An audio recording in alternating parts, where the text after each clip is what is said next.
믿음의 신 스틸러의 선명한 결정 기준은 무엇인가? 하나님의 그 주목받는 인생은 어떤 인생일까? 믿음의 신 스틸러의 선명한 결정 기준을 깨닫기 위해서 먼저 우리 믿음을 한번 살펴봤으면 좋겠어요. 첫째, 믿음에 관한 내용인데요. 믿음이라는 단어는 성경 전체에서 명사로는 그냥 한 번뿐이 안 쓰였어요. 의인은 믿음으로 말미암아 살리라. 그 외에 모든 믿음이라는 단어는 동사형이라고 우리가 배워서 잘 알고 있습니다. 그래서 믿음이라는 명사지만 그 의미는 꽉 붙잡다, 혹은 의지하다, 혹은 순종하다 이런 의미를 대표적으로 뽑을 수가 있습니다. 우리 믿음은 어떤 자리에 와 있습니까? 꽉 붙잡다. 우리가 꽉 붙잡는다라는 단어를 생각해 보면요. 제가 아주 어렸을 때 이야기인데요. 그때 이제 한국에 흑백 TV가 있을 텐데요. 저하고 제 동생하고 저희 어머님 양옆에 바로 옆에 앉아가지고 TV를 시청했었는데요.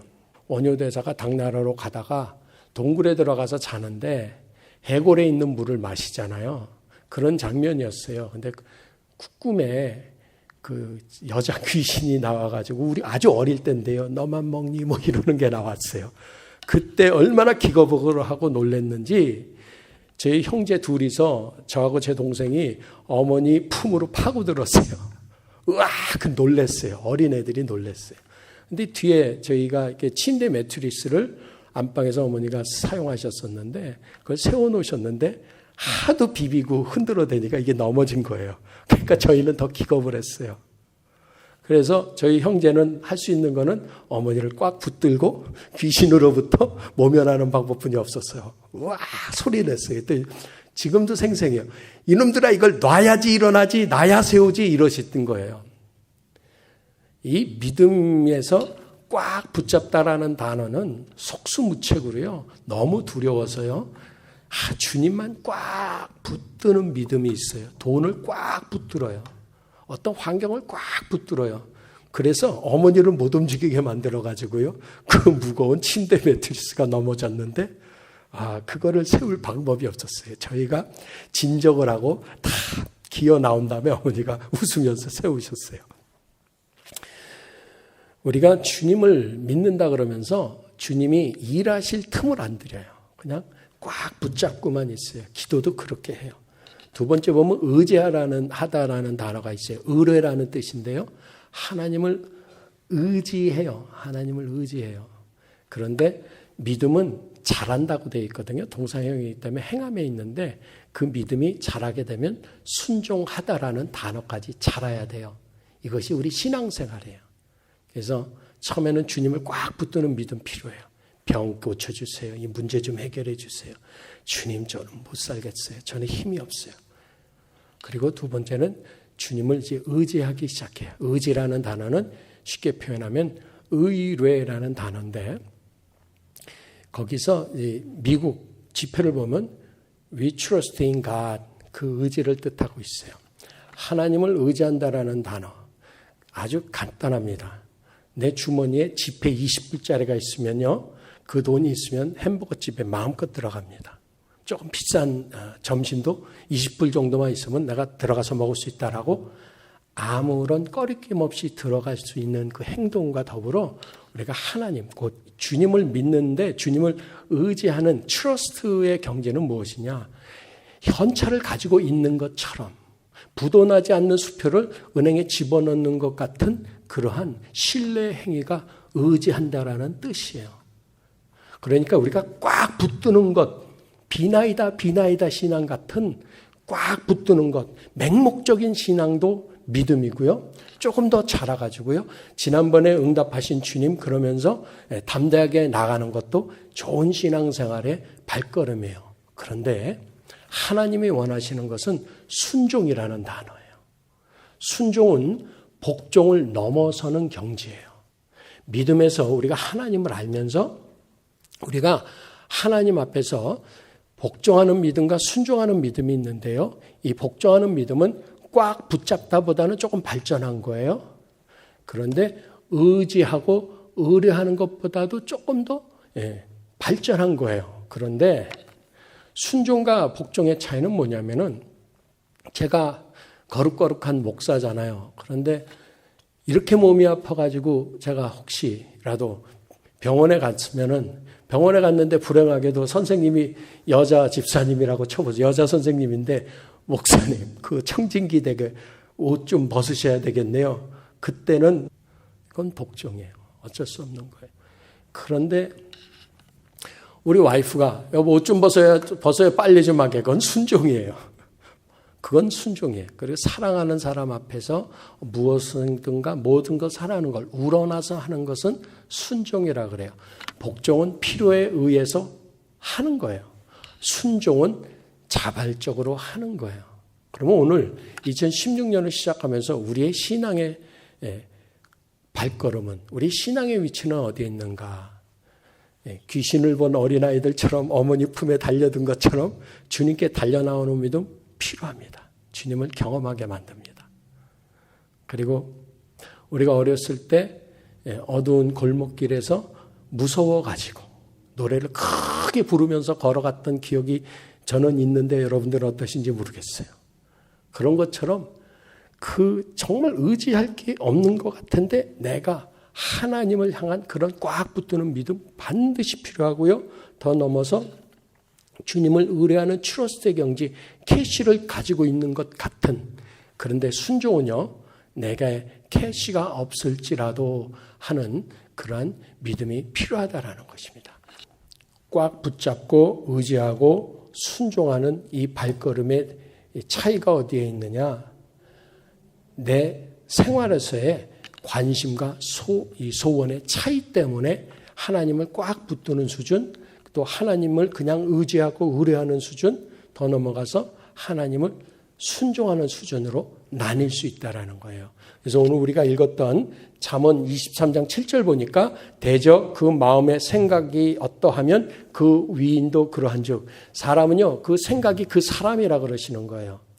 곧 우리가 마음에 어떤 생각을 하고 있느냐에 따라서 하나님을 꽉 붙드는 믿음, 하나님을 의지하고 의뢰하는 트러스트의 믿음, 혹은 하나님의 말씀에 순종하고 보는 그런 믿음, 내 마음의 생각이 어디 있느냐의 차이예요. 그래서 오늘 믿음의 신스틸러의 선명한 결정 기준, 하나님은 이 땅에서 우리를 바라보고 계신데 우리의 겉모습, 행동만 보시는 게 아니라 우리의 마음의 동기까지 보시는, 그걸 감찰이라는 단어를 사용하셨잖아요.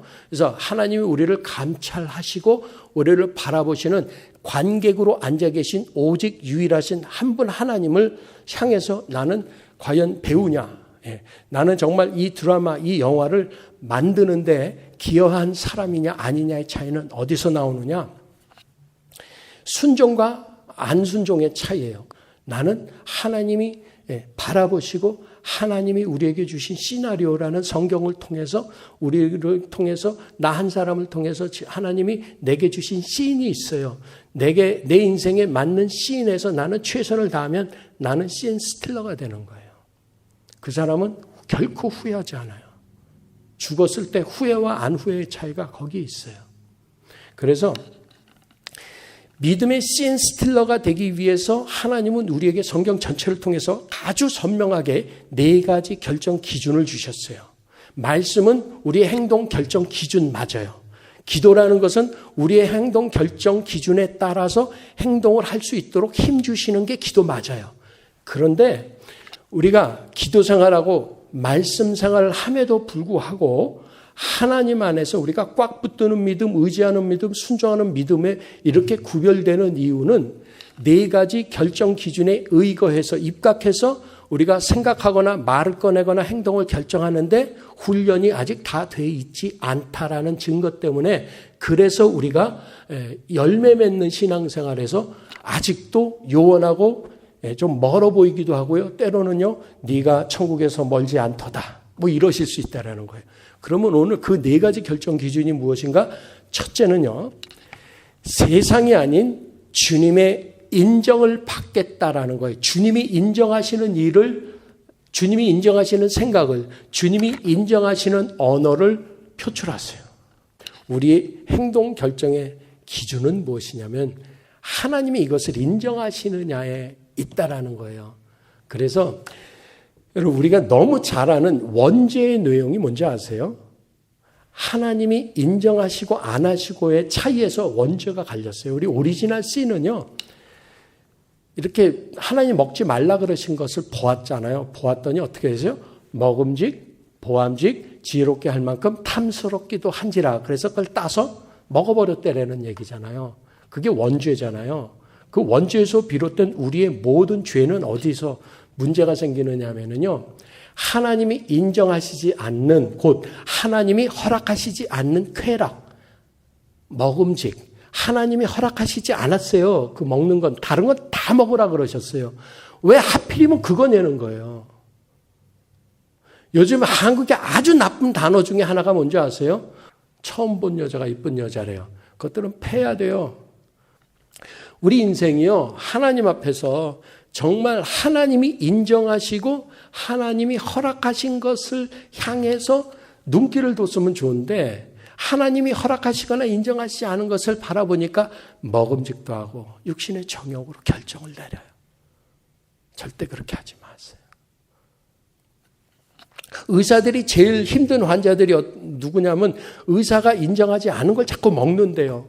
의사가 권하지 않는 행동을 자꾸 한대요. 여러분 심지어는요.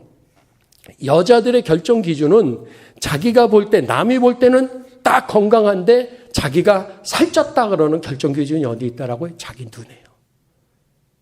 자기 생각이에요. 하나님이 건강도 의사가 신앙생활에서 하나님이 인정하시는 것 아닌 다른 것으로 결정하는 것은 잘못됐다라는 거예요. 이것을 우리가 신학적으로 욕망과 소유를 위해서 수고하는 관심을 못 벗어나고 있다라는 거예요. 여러분 2016년에는요. 하나님이 인정하시는 것에 대해서 관심을 갖기 시작하기를 부탁을 드립니다. 하나님이 인정하시는 일로 생각을 시작하세요. 하나님이 인정하시고 하나님이 허락하신 언어를 가지고 계세요. 아주 간단해요. 하나님이 허락하시고 하나님이 인정하시는 게 뭐냐? 하나님이 늘 하라 그러신 것, 이거 하나님이 인정하신 거예요. 쉬지 말고 범사에 항상 주야로 때를 얻든지 못 얻든지 원수를 여러분 답은 다 알고 계시죠? 이 답이 정답이 하나님이 주신 기준이에요. 이 기준에서 우리가 벗어나요. 그래서 남편은 아내 사랑하기를 지 몸처럼 사랑하지 않아요. 그래서 처음 본 여자가 이쁘대요. 그런 것들은 주워 패야 돼요. 또요. 남편에게 복종을 하래요. 그랬더니 복종할 만해야 복종을 하지. 아니에요. 그냥 하나님 말씀이기 때문에 복종하면은요. 그런데도 개판인 남편은요. 하나님이 알아서 꺾어 놓으실 거예요. 염려하지 마세요. 부모 자식이요. 염려하지 마세요. 그래서 여러분 오늘 우리는 제일 먼저 중요한 거 세상이 아닌 주님이 인정하시는 것에 대해서 결정을 하면 하나님을 높이는 게 되는 거예요. 우리가 예수님이 치워주신 원죄의 문제에서 해결을 받았음에도 불구하고 하나님이 인정하시지 않고 허락하시지 않는 쾌감을 쫓아가고 또 보암직도 하고의 문제는 뭐예요? 하나님이 허락하시거나 인정하시지 않은 것을 내 꿈 삼는 것. 이거잖아요. 연애할 때 보니까요. 특별히 연애 대상을 구할 때는 내 눈에 드는 대로 했어요. 누구처럼요? 에서처럼요. 그리고 저는 교회 마당에서 자랐다 그러면서요. 매사의 모든 결정과 애쓰는 행동을 보니까 야곱처럼 지가 결정했어요. 저는 평생 야곱의 평생 137세까지 살다 죽었는데요. 그 사람이요. 바로를 만나서 130세에 바로를 만나요. 요셉을 통해서. 그때 한 말이 내가 130년 동안 살아온 세월이 험난한 세월을 겪었대요. 저는 야곱을 보면서요. 야곱의 일생 130년 세월을 보니까요. 한 번도 주님이 인정하시고 주님이 허락하신 것을 보암직도 하고 먹음직도 하고 지혜롭게 할 만큼 탐스럽기도 하다라고 생각해 본 적이 침노한 적이 한 번도 없어요. 그런데요, 이 야곱이라는 인생에 하나님 뜻대로 천국을 침노하지 않고 자기 욕심대로 복받겠다고 사기치는 인생이 왜 그런가 비롯됐는가 그 뿌리를 찾아봤더니요. 이삭과 리브가였어요. 이삭과 리브가는요. 분명히 하나님 뜻을 받았던 사람이에요. 그래서 네 태중에 두 백성이 자라는데 큰 자가 작은 자를 섬기리라. 내가 야곱은 사랑한다 그랬어요. 애굽은 싫어진 바 되었다라는 말씀을 미리 받은 사람들이에요. 이삭은 묵상의 사람이었어요. 리브가는 하나님 뜻대로 따라온 여자였어요. 그런데요. 이삭과 리브가는요. 직위와 인기를 따라가는 야곱과 에서를 길러낸 장본인들이었다라는 얘기예요. 무슨 말씀일까요? 하나님이 인정하시고 하나님이 허락하신 대로 자식을 키운 게 아니라 편애해서 나눴어요. 이삭은 자기랑 전혀 다른 육질의 남자, 들사람, 털북숭이, 그리고 사냥꾼 에서, 칼 쓰는 에서, 그냥 이 사람을 좋아했어요. 역삼각형의 남자를 야, 얘는 나랑 다르다. 얘는 우락부락. 나는 너무 나이가 40이 되도록 난 들에 가서 묵상이나 할 줄 알았지. 에서는 들에 나가면 묵상하는 게 아니라 들짐승 잡아오고 얼마나 멋있냐. 이쪽으로 갔어요. 뭐예요? 자기 생각대로 편애를 해버렸어요. 리브가는요. 자기 남편 닮은 야곱이 좋은 거예요. 조용한. 그래가지고 저주까지 내가 감당하겠다라고 남편 사기치고요. 큰아들 사기치는데 앞장선 사람이 리브가라는 엄마였어요. 그래서 오늘 우리가 깨달아야 되는 것은 무엇이냐. 사람이요. 무엇을 하느냐가 중요한 게 절대 아니에요. 근데 우리는 2016년은 내가 무엇을 하지? 거기서부터 우리가 첫 단추를 잘못 끼는 거라는 거예요. 여러분, 하나님이 인정하시는 것, 세상이 인정하는 게 아니라 내 남편이 인정하는 게 아니라 여러분 내 주변에 우리 세상 사람들이 나를 인정하고 박수치고 맞아요, 옳은 거 하셨어요라는 것을 인정받기를 원하는 분들은 성경에서 반드시 이런 말씀을 읽으셔야 됩니다. 내가 사람을 기쁘게 하랴 하나님을 기쁘시게 하랴. 우리는 사람을 기쁘게 하는 행동을 하고 산다라는 거예요. 그래서 우리가 오늘 2016년 이 1월 둘째 주일에 반드시 결정해야 되는 것은 무슨 일이 있어도 내가 무엇을 하느냐에 소원을 두지 말아야 되겠다. 내 관심은 내가 누구냐에 대한 정체성을 확인해야 되겠다. 여러분 이거 아세요? 정체성이 행동을 결정하는 거잖아요. 근데 반대로요. 우리의 행동이 우리의 정체성도 결정한다라는 중요성도 간과하지 마세요. 절대 흘려보내지 마세요. 하나님 앞에서 범죄한 인생은 하나님이 인정하시지 않고 하나님이 요구하시지 않고 하나님이 허락하시지 않은 그 선악을 알게 하는 과실을 따먹는 순간부터 어떻게 우리의 인생이 결정됐는가 하면은 하나님이 허락하시지 않는 것으로 계속 가는 거예요. 사람이요, 원래 하나님의 자식이에요. 하나님의 형상과 모양을 받았어요. 그래서 하나님의 지정의를 가지고 결정할 수 있었어요. 하나님의 형상과 모양이란 하나님의 지정의는요, 하나님의 지식을 내가 이입받았던 순간이에요. 하나님의 감정을 내가 이입받았던 순간이에요. 하나님의 의지를 내가 이입받았던 순간이 죄짓기 전까지의 순간들이에요. 그래서 아담을 보세요. 하나님이요, 이렇게 지으신 짐승들을 보고 나서 뭐 했어요? 하나님의 창조의 원리와 목적을 알고서 명명해 줄 수 있었어요. 짐승들을 보니까 너는 호랭이, 그래. 너는 아름다운 한 쌍의 바퀴벌레. 그때만 해도요, 벌레가 아름다웠다니까요. 지금은 징그럽지만요. 무슨 얘기예요? 하나님의 지식이 충만했던 아담은 죄짓기 전에는요, 하나님의 창조를 알았어요. 하나님이요, 자기의 아내로 데려온 이 아내를 보자마자 한 얘기가 뭐예요? 보기에 심히 좋더라 이야기하잖아요. 하나님의 사람을 짓고 나서 보시기에 심히 좋았더라라고 하셨잖아요. 아담을 보고서. 근데 아담에게서 빼낸 out of man이 woman이에요. WO가 out of예요. 그러면 여자를 보고서 내게서 나온 여자를 보고서 한 이야기가 처음에 뭐예요? 하나님의 감정이 그대로 이입됐어요. 내 살살 뼈뼈 했잖아요. 이게 무슨 얘기예요? 우리가 죄 짓기 전에는요, 하나님의 지식이, 하나님의 감정이, 그리고 하나님의 의지가 우리 안에 들어왔어요. 있었어요. 이제 죄로 말미암아 잃어버렸어요. 왜 그래요? 하나님이 허락하시거나 하나님이 인정하지 않는 것을 결정해 나가니까요. 그렇다면 오늘부터요, 2015년에 내가 무슨 행동을 해서 어떤 사람이 되겠다라고 결정을 포기하시고요. 내가 하나님의 자녀라는 정체성을 올바로 깨닫기 위해서 오늘부터 기도하셔야 돼요.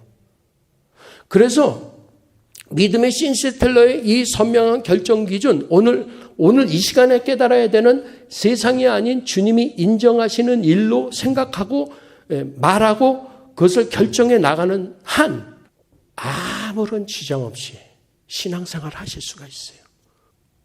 여러분, 이걸 아셔야 돼요. 저희 교회가 하나님이 인정하시는 일을 하는 한 세상 사람의 눈에 상관없이 하나님의 일을 하도록 하나님은 우리를 이끌어 가신다라는 것을 믿으셔야 돼요. 그래서 여러분, 제가 소원하는 건 뭐냐면 하나님이 허락하시지 않는 건 하지 마세요. 하나님이 인정하시지 않는 건 하지 마세요. 그런데요, 왜 우리가 그것을 실패하느냐 하면요, 하나님이 허락하신 것을 해야지, 하나님이 하라 그러신 것을 해야지라고 생각을 해서 그렇지, 기도해야지, 주야로 묵상해야지. 그래서 무엇을 해야지에다가 우리가 이 관심을 두기 때문에 문제가 생기는 거예요. 정체가 행동을 결정한다라는 것을 말씀드리면서 동시에 행동이 정체도 결정한다라는 것을 잊지 말라고 말씀을 드렸던 걸 기억하실 거예요. 제가 무슨 말씀을 드리길 원하냐면은, 저는 제가 크리스찬이 됐다라는 정체성 때문에 저는 기도를 해야 되고 설교를 해야 되고 신학을 더 공부를 해야 되고 뭐 기타 등등 잘 가르쳐야 되고 제자를 삼고 세례를 베풀고 전도를 하고 뭐 기타 등등 목사로서의 행동으로 가기 위한 내 정체성은 나는 목사고, 나는 먼저 하나님의 자식이고, 나는 죄 사함을 받은 크리스찬이고, 이런 정체성을 올바로 가졌다라고 생각을 했어요. 그래서 그 정체성에 올맞은 행동을 하기 위해서 행동을 시작을 했어요. 그런데요, 그 행동을 하다 보니까 내게 없는 정체성에 대해서 깨닫기 시작했다라는 거예요. 그래서 여러분, 이것을 아셔야 돼요. 내가, 여러분, 하나님 앞에서 기도를 시작하시잖아요. 하나님 앞에서, 자 보세요. 내가 하나님을 믿었기 때문에 기도를 하는 것과요, 내가 기도가 필요해서 기도를 시작하는 것은요, 순서가 뒤바뀌었지만요, 어떤 결과가 나오느냐 굉장히 다릅니다. 자, 내가 크리스찬이고 내가 교회에 출석하는 사람이고 예배자이기 때문에 주일을 성수하고, 내가 오늘 성경 말씀을 받았기 때문에 묵상을 하고 기도를 해야 되겠다고 해서 기도를 하려는 노력과 애쓰는 것은 나의 공로입니다. 그런데요, 내가 은혜도 잘 없어요. 내가 기도도 잘 못해요. 그런데요, 환경 때문에 내가 교회도 나와 봐야 되겠다. 교회 가서 한번 예배 한번 드려봐야지. 내가 하나님이라는 분한테 예수님의 이름으로 한번 기도를 해봐야지. 그래가지고 목사를 찾아서, 목사님 예배는 어떻게 드리는 거예요? 목사님 성경은 어떻게 읽어야 돼요? 라고, 그래서 그 행위를 시작하는 것에서 어떤 결과가 나오느냐 하면요, 정체성으로 가까워가더라는 비밀을 제가 깨달았어요. 결례는 말씀은 이겁니다. 제가요, 성령으로 충만하게 예배 인도 월시퍼였어요. 저는 경배와 찬양 사역팀을 한 10년 동안 운영했던 사람이에요. 문화 선교를 하면서. 그러니까 찬양 사역자들을 막 키워냈던 사람이에요. 제가 전도사 때. 그런데요, 그러니까 찬양 인도, 예배 인도를 얼마나 제가 많이 했고 가르쳤겠어요. 그런데요, 제가 하나님, 제가 목사니까, 담임 목사니까 예배를 드려야 되지 않겠어요? 그런 열심으로 온 게 아니라, 하나님, 나는 하나님을 정말 예배 드리는데 방해받고 싶지 않아요. 라는 마음을 가진 것은 다르다라는 것입니다. 이해가 되시면 아멘. 그래서 오늘 이렇게 기도하십시오. 세상이 인정하고 세상이 허락하는 것에 의해서 기준을 설정하지 않고 하나님이 이것을 옳다 하시는 그것에 의해서 내가 행동과 생각과 말을 결정할 수 있는 2016년을 열어주세요. 그렇게 해서 하나님이 인정하시고 하나님이 허락하신 말과 행동을 오늘부터 이것을 실천하시기 시작하면요. 2016년 중간도 가기 전에 신기한 일이 벌어지기 시작합니다. 예배에 생명이 있습니다. 기도가 달라집니다. 그리고요. 이 성경 말씀을 읽을 때 다릅니다. 분위기가 다르고요. 능력이 다르고 깊이가 다릅니다. 그리고 열매가 다를 것입니다. 기도하겠습니다.